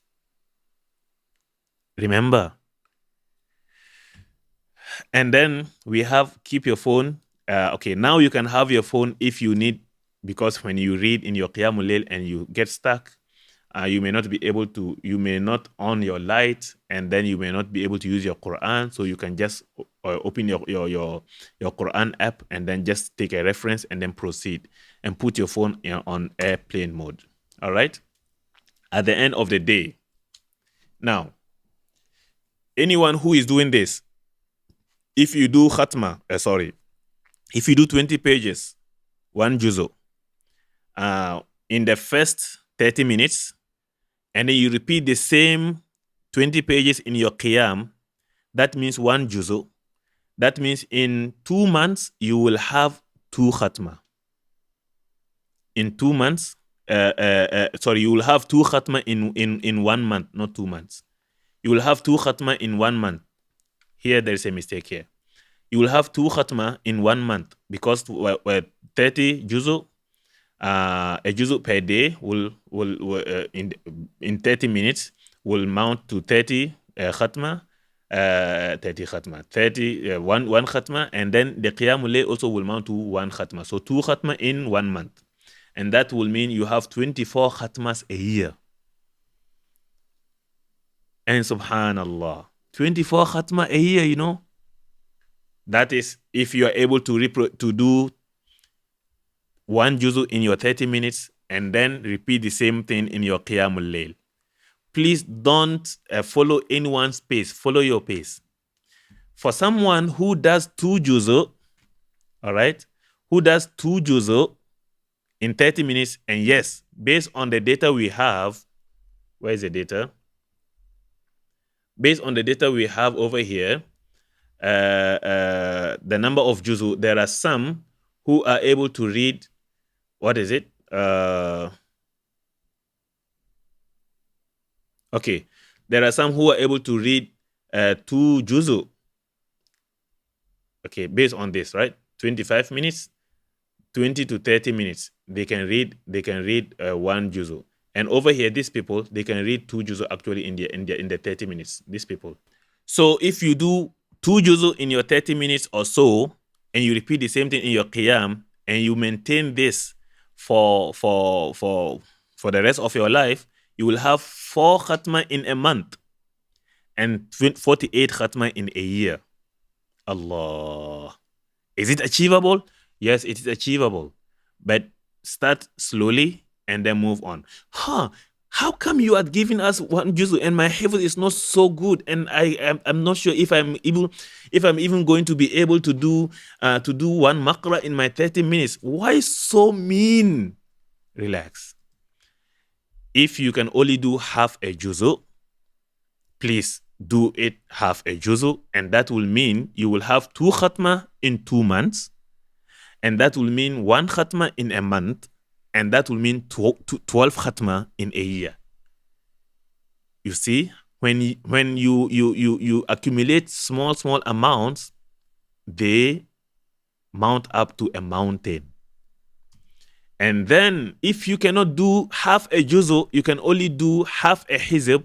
That means a quarter of a juzu. You will have one khatma in 4 months. And that will mean 6 khatma in a year. Based on the data here, how many have got 6 khatma in a year? All right, 3 to 5. 9 people, 9 people have, is it 9? Or only 4 people have 3 to 5 khatma in a year. And only 7 people, only 4 people, the 9 people have 2 khatma. So over here, if you take quarter a juzu, you will have 1 khatma in 4 months and 6 khatma in a year. Okay, I cannot go for 2 maqra. This quarter a hizb over here, quarter a hizb means 2 maqra. I cannot go for 2 maqra. It's fine. Take 1 maqra. Take 1 maqra. Believe it or not, by the time it is 3-4 months, you'll find yourself moving faster. Or at least when you finish 1 khatma, the next attempt you will go for this. The next attempt you will go for this. The next attempt you will go for this. Now, the highest among us, based on this data, has read 30 times khatma from last Ramadan until now. Sheikh Al-Ma'sarawi, who we mentioned earlier on, he will do 3 khatma every year, every month. 3 khatma every month. 3 khatma every month means he will do 36 khatma. So if you do this 2 juzu, you will have 48 khatma, more than him. So imagine you wanted to follow him and be like him, you limit your capability. All right? And then there we go. Next, the 4th element. Please, I believe it's already 11, but I hope you don't mind. The 4th element is so crucial. It is not Qur'an, but it has everything to do with Qur'an. Remember what we mentioned earlier on? Anything that is associated with the Qur'an becomes noble and sacred. The angel becomes more nobler. The prophet becomes the master of prophets. The book becomes the Qur'an. The place becomes haram. The month becomes Ramadan. The day becomes Laylatul Qadr and whatnot. And you, whom Allah has chosen and put the Qur'an in you, this body requires that we treat it with respect. Not for ourselves, but for the Qur'an. We treat our body with respect. What does that mean? We eat healthily and then exercise regularly. This, someone will say, hey, why are you talking about this in Quran stuff? Who said Quran is only Quran? Quran is dunya and akhirah. You will not be able to be consistent if you don't exercise. I mean, you will not be able to be consistent in your 30 minutes daily and qiyam if you don't eat healthily and you don't exercise. And to cut it short, I will say to eat healthily, eat from halal sources. Make sure whatever you use to earn, to obtain your food is from halal sources. Eat what is wholesome. Wholesome means halal and tayyiba. Wholesome means that is nutritional. What is there in donuts? What value does donut add to our health? I don't know. And someone will say, by saying so, you mean you want to destroy people's business. Those who sell donuts, they do it for their interest, to make business for their interest. We have to take care of our health because that is our interest too. So eat what is wholesome, something that is nutritional. Control your food. The Prophet told us to بحسب ابن آدم لقيمات يقمن صلبه. We don't fill our tummy with food. That's what the Prophet told us. Today, if you want to lose fat or to lose weight, they will tell you, they will mention something like calorie deficit. In other words, that's a nice way of saying you must starve yourself. But the Prophet told us to control our food, as simple as that. And mind Bismillah. Okay, what do I mean by mind Bismillah? The Bismillah factor. What I mean here is, we live in a time where the food we buy from outside, it is said it is halal certified. Yes, it is halal certified. But the same food you may buy from two different shops, two different halal certified shops, may have different spiritual factor in it. One is prepared by someone who says Bismillah before she starts to prepare the food. And the other is prepared by someone who does not care and does not even know what Bismillah is, let alone she will say Bismillah. And both of them are halal certified. So as much as you can, buy food from someone who is likely to say Bismillahir Rahmanir Rahim before they start stirring the food. And the safest way to do that is to, if we cannot plant our food, we can cook our food. And the exercise part is, if you do exercise, you will have a good sleep. When you have a good sleep, you are likely to be able to wake up for your qiyam. And when you exercise and burn out the fat, you will have a better taste for food, for water, and for scents. And the exercise doesn't mean it has to be something very, very difficult. A jump rope, a rope skipping will do. Jogging will do. Just exercise. And then if you exercise, you will have a good mood. When your mood is good, even when someone offends you, also you can take it easily. But when your mood is not good, even when someone don't intend to offend you, also you will take offense. So do exercise, and it will. When you are in good mood, your loved ones will be happy. You will no more be stressful, and you will be more productive. Are we on the right page? Are we on the right page? So this is the fourth element. It is crucial as the 30 minutes. It is crucial as the Qiyamul Layl, the Qiyamul Layl part. It is also crucial as the as getting our intentions and first things first right. All right. Moving on, points to remember. We are almost there.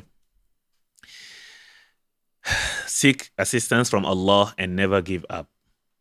While we are reading Qur'an, just because I'm reading Qur'an doesn't mean that I don't tell Allah, Ya Allah, please help me and safeguard my bonding with the Qur'an, Ya Allah. Because the fitna we are living now is so strong and powerful that if we are not properly focused, we can easily be swayed away from the Quran, or even worse still, misuse the Quran for dunya gains in a way that we will lose our akhirah. So seek assistance from Allah and never give up. And remember, it's a lifelong journey. Lifelong journey means it is an eternal journey. It is not something that will finish by death. It is something that will continue because you are going to read the Quran. اقرأ وارتقي ورتل كما كنت ترتل في الدنيا. Moving on. The more intrinsic your motivation is, the further you can go. Okay, what does this mean? As I understand, some of you have buddies, meaning friend we memorize the Quran with, we revise the Quran with. All this is possible when you are in school. But when you are out of school, life changes. People have different priorities. People have different commitments. If you want to bank, if you want to depend on someone, you may lose the way to Jannah, you know. Don't depend on anybody. Depend on yourself. And your Quran is your biggest ticket to Jannah. Your Quran is your biggest ticket to Jannah. So you've already been told you are going to be called by name, and you will be told, read and recite melodiously. So what else is left? All that is left is to simply RYQ, like you have never before. All right. And then the next point is, okay, we mentioned here that while it will be good to have a buddy, but alone you can go faster and maintain your consistency. If you sign a date or time with friends to come closer to come together and revise and whatnot, it is possible, but how effective is it? Today you will start the first gathering. The second day, after a week you will gather, and then 2 or 3 will go missing. And the third meeting, 5 will go missing. The fourth meeting, 90% are not available. The final meeting is you alone. You better start from home and do it home, and then continue all together, and you will be good to go. Next, beware of procrastination. Procrastination is real. And I really envy those who do not procrastinate at all. Over here, 4 of us do not procrastinate at all before they read the Quran. I really envy you. I hope you guys will share with me what you do or what's your secret, so that I can seek inspiration. I don't want to become like you. I just want to seek inspiration. Remember, we seek inspirations, right? So beware of procrastination. Always make isti'adha. Procrastination comes from Iblis. He doesn't want to see you doing what you are doing. Even though you are reading Quran, Iblis will definitely not be happy, and he will definitely, while in the middle of reading the Quran, he will come to you with millions of thoughts. That's where he will come to you with the most beautiful type of thoughts. Don't pay attention to them. Only give them attention after you finish, and you will be surprised. After you finish, they will never be there. All right. Moving on. Everything ages except the Quran. At this age, those of us who are 20s, some of us are 30s, some are 40s, and mashallah, some have are even beyond 50. The Quran is miraculous. We all know this. And one of its miracles is that it does not age as you age.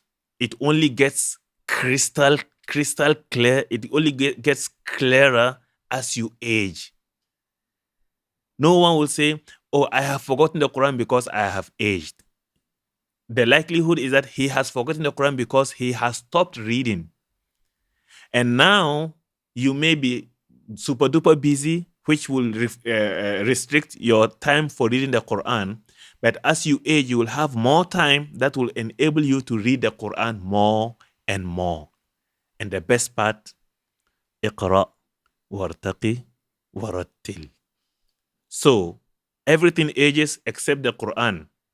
And this proves that the Quran, kalamullah, as it is in Aqidah, the debate between Bukhari and other scholars regarding kalamullah makhluk aw ghayr makhluk, and so on. All right.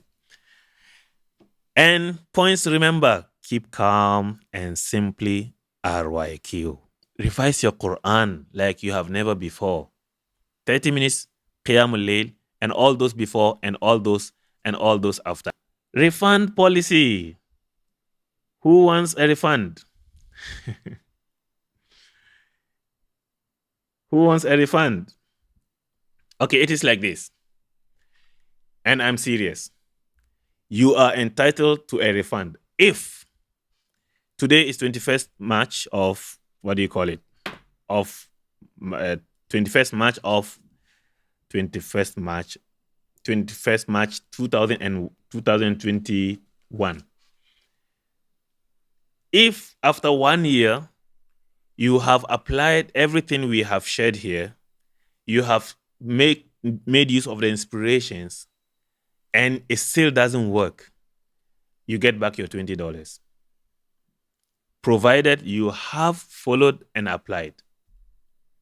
If you really applied 30 minutes a day and use the same thing and apply in your Quran, in your Qiyamul Layl, and you made use of the fourth element, and then you purify your intention and you push yourself, and it still doesn't work, you still cannot simply RYQ, I give you back your $20, and I will really write a formal apology to you. And I am serious. I'm not kidding. All right, everyone, are we on the same page? Are we on the same page, inshallah? Okay, next stop are my takeaways. Please, in 1 minute, write down what you have learned so far from this sharing, and let's see how, what is missing or what is not there or what is not answered yet. Anyone wrote a question in the Google form? Is this the only session? Will there be future ones? Yes, inshallah. The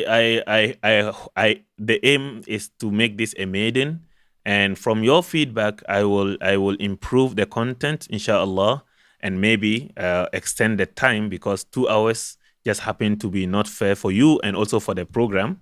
So when someone comes with the mindset that, oh, I need to go after 11, and then it's now 11:20, almost 11:30, and he's still here, he feels like, what is wrong with this? Why are we always not able to manage time? So yes, the answer is, inshallah, this is just the beginning of simply RYQ, and we hope RYQ becomes not only here, because we want to RYQ in dunya and akhirah. For the short reflection, reading the Quran after prayer here refers to reading or revising. Okay, yes. Is it reading or revising? It is. If you are doing your revision, when I don't say you read it only after prayer, this is part of your 30 minutes. That your 30 minutes is just an example. Is it after prayer you choose, before prayer you choose, or any random time of yours you choose? Fine, but make sure it happens before you go to sleep. And whatever you do within that 30 minutes, you should be able to reproduce it by heart, so that you make use of the same thing in your qiyam. And remember, it is qiyam. Next, we have, for the 30 minutes a day, should it be any time after dhuhr until before we sleep, or can it be in the morning after? I think I just answered that as well. How do we maintain consistency, especially for ladies during their period? Yes, this one I did I did a double check research, and there are two opinions, and that's the good part of it when fiqh is concerned. The first opinion of Jumhur is that when a lady is in a period, she cannot read the Quran. That is the first opinion based on some ahadith. The second opinion, which is more practical, is that she can read the Quran, whether from the Quran or from outside the Quran, provided she does not touch the Quran directly. So she can use gloves and read, or she can use her tablets to read, and then with that, problem solved. So there are two opinions here. Here, I'm not deciding which opinion you take. I'm saying there are two opinions. The first opinion says you cannot read the Quran when you have your period. Meaning you cannot read means you can also not touch it. That opinion is the opinion of Al-Imam Shafi'i, Al-Imam Abu Hanifa, and one of the riwayah from Imam Ahmad ibn Hanbal. The second opinion is the opinion of Imam Malik, and one riwayah from Imam Ahmad ibn Hanbal, that you can read the Quran as long as you don't touch it physically directly. If you want to touch, you can use a glove or anything that will separate your hands between and the Quran, and you can read the Quran.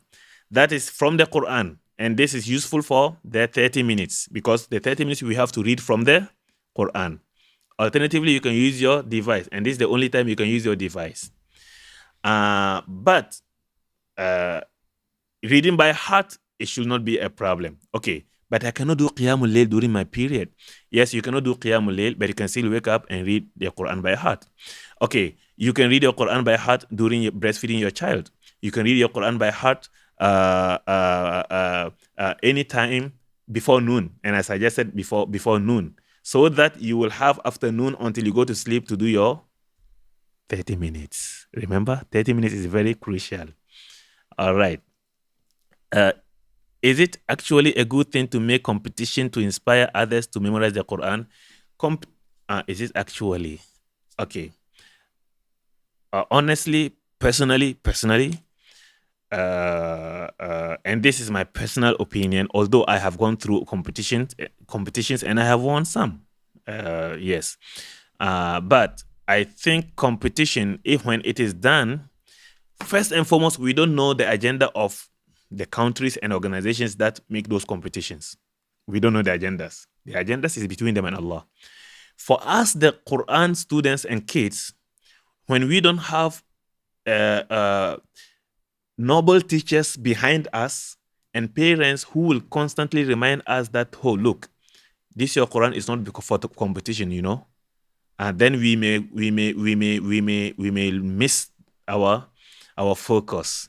But when we have people who keep on reminding us, then it is fine. All right.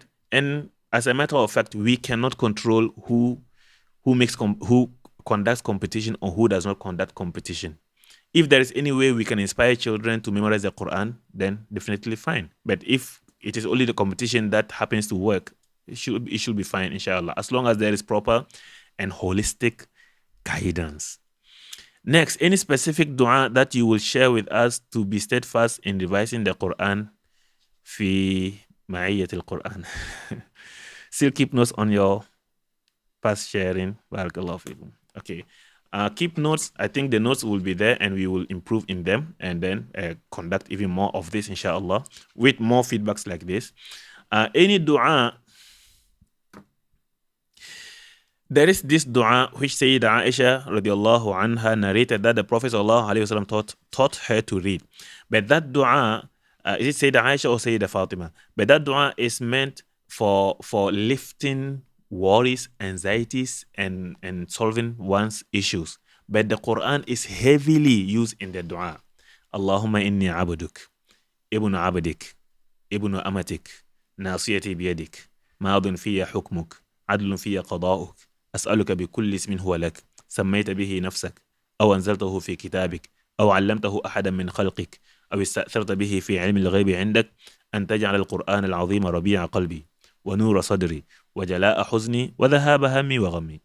This is the dua, and I make use of it for strengthening my Quran as well as for other life issues. This is the dua I can remember, and I think it's more relevant than any other dua. Allahumma arhamna bil Quran. This is a random dua that someone has composed. It is not from the Sunnah. Is it good to do? Definitely it's good, because the meaning is definitely holistic and it's fine. Allahumma arhamna bil Quran waj'alhu lana imaman. What is it? اللهم ارحمنا بالقرآن واجعله لنا إماما ونورا وهدى ورحمة اللهم ذكرنا منه ما نسينا وعلمنا منه ما جهلنا وارزقنا تلاوته آناء الليل وأطراف النهار واجعله لنا حجة يا رب العالمين. This is a dua. The meaning is good. It does not necessarily come from the Prophet, but if you want, you can just definitely use it, and it fulfills and suffices the intention of the dua itself. And I hope this answers their question, inshallah. All right. And next, one last thing. Words of appreciation. I would like to thank everyone. Conventionally, this is done at the beginning of the program, but I choose to do it this time. I would like to thank everyone for coming. All right. Thank you, everyone, for coming. Next, thank you to Mariam, Ustaza Ashida. I asked her a random question, and then she said, Ustaz Ken, I am interested, and I believe many of my friends will be interested. And then I almost forgot about it. 2 days later, she messaged me, Ustaz, so how? when can it happen? And I knew she's serious. Of course, I had the idea and I was so serious, but I didn't expect her to be as serious more than I was. So I quickly brainstormed the whole thing and then sent the poster to her. I believe half of attendees today came through Ustada Ashida Mariam. So thank you very much. May Allah subhanahu wa ta'ala reward you for this. Maybe maybe half or more than half of the attendees come through her. So may Allah subhanahu wa ta'ala bless you. And mashallah. Even last minutes after I closed the registration, she still brought in more participants. Mashallah, tabarakallah. And Muhsina Muhammad Shah, she also, mashallah, kept on bringing in her friends even after the registration was closed also. And I have to say sorry, I had to close the registration because I was preparing the content and also collating collecting the data, and also which I shared just now. If I didn't, I will have actually run out of time. So thank you very much to everyone, and thank you everyone for coming. At the end of the day, simply RYQ. If any questions comes, I will answer them in the group because we are already 11:33. For those who are not Hufaz and aspire to memorize, I hope this has inspired you to some extent.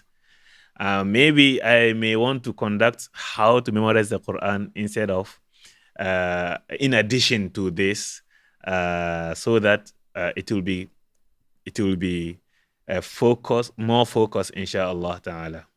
So if you think you guys need something special for you, I'm here, and we need to do this together because the Quran is one of the few things that are done in dunya and akhirah. Yes. With that, we have come to the end of the maiden program of Simply RYQ, brought to you by TVQ.Academy, your borderless school of the Quran. Bismillahir Rahmanir Rahim. Alhamdulillahi Rabbil Alameen. Allahumma salli wa sallim wa barik ala Sayyidina Muhammadin wa ala alihi wa sahbihi ajma'in. ربنا تقبل منا إنك أنت السميع العليم وتب علينا إنك أنت التواب الرحيم ربنا اغفر لنا ولوالدينا وارحمهم كما ربونا صغارا ربنا اغفر لنا ولإخواننا الذين سبقونا بالإيمان ولا تجعل في قلوبنا غلا للذين آمنوا ربنا إنك رؤوف رحيم اللهم إنا نسألك الهدى والتقى والعفاف والغنى اللهم إنا نسألك الهدى والتقى والعفاف والغنى اللهم ارزقنا حبك وحب من ينفعنا حبه عندك اللهم ما رزقتنا مما نحب فاجعله قوة لنا فيما تحب اللهم ما زويت عنا مما نحب فاجعله فراغا لنا فيما تحب يا رب العالمين اللهم صل وسلم وبارك على سيدنا محمد وعلى آله وصحبه أجمعين سبحان رب العزة عما يصفون وسلام على المرسلين والحمد لله رب العالمين. With that, we have come to the end of this gathering, this sharing. And thank you once again to everyone for coming. And this was brought to you by TVQ.Academy, your borderless school of the Quran. Until we meet again, wassalamu alaikum wa rahmatullahi wa barakatuh.